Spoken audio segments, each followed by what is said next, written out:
Oh my goodness. Guys.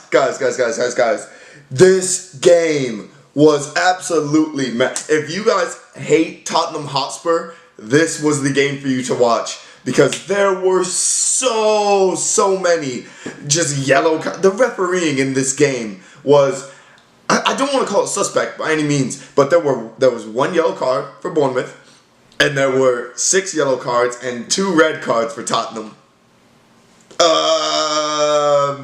It's a head scratcher. It is a bit of a head scratcher. But guys, this Champions League race is so good. This Champions League race is so good because the 4 teams that are battling for these spots just continue to trip at every given opportunity. Now, Tottenham are coming off of a terrifying 1-0 loss to West Ham. Then they lose 1-0 at home to Ajax. And then they lose 1-0 with 9 men to Bournemouth. It blows my mind. It actually does blow my mind. Bournemouth, you deserved it in this game. You really did. Heung-Min, I don't know what you were doing. In no way, shape, or form were you going to get away from that. I mean, you literally pushed Jefferson Lerma over, which, to be fair, Jefferson Lerma he's a bigger dude. He's a built dude. So the fact that he fell that way, you know, but you got to sell it. But then you stomped at him.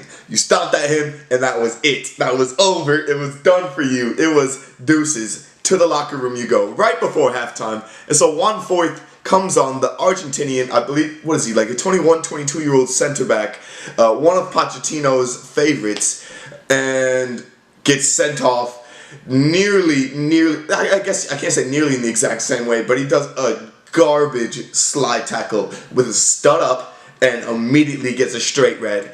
Guys, Tottenham,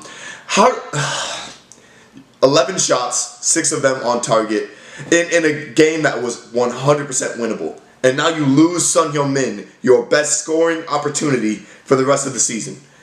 Eric Dyer also could have probably got one. He could have got a red card. I mean, when Yama got a yellow, everyone got a yellow in this game. Except on Bournemouth's team, where Jefferson Lerma was the only one to get a yellow, which is something that's kind of a regular thing for him. He's more of an enforcer, more of a CDM that way. But Bournemouth deserved it. I mean, they had 20 shots, 11 of them on target, and they played against 9 men for an entire second half and didn't score until the 91st minute. But shout out the former Chelsea man, Nathan Ake, able to get Bournemouth on the board so they can secure all 3 points.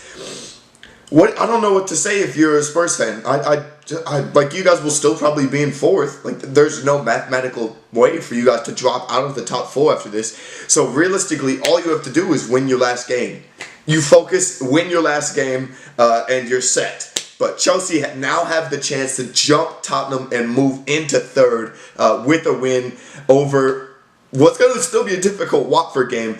Arsenal, I'm not so sure Arsenal are going to have a good path to it either. Arsenal still have 2 games. If they win, they'll be 1 point behind Spurs. Manchester United have both Cardiff and Huddersfield. So, I mean, United are, 5 points back with a game in hand against Tottenham. So United are kind of out of it at this point, unless both Chelsea and Arsenal lose. Then Manchester United would jump into it. But Chelsea in 4th now have the opportunity to go to 3rd with a victory this weekend over Watford. Spurs fans, I do feel sorry for you guys. Like, it has to feel so frustrating. Your form at the end of the year, and you still have a chance to make it to the Champions League final. So, I mean, would I consider this? No. For any of the top 4, this has not been a good season. Even Chelsea, Arsenal, if they both end up top 4, one of them wins the Europa League, I don't consider that really a success. I mean, the place I do, but the way that you got there, I don't. And it's looked dreadful all year round. I'm still so flabbergasted. Heung-Min, what were you thinking?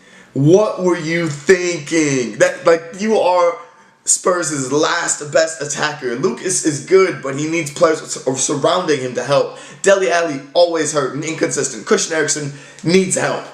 Fernando Llorente, a header merchant, a poach merchant. He needs help. And so Heung-Min is the best opportunity Spurs have. And he will no longer be around for their final game. Same with Foyth. So that's adding like insult into injury because the injuries have racked up for Spurs this season. But yeah, you guys need to let me know, who do you think will end up in the Premier League's top 4?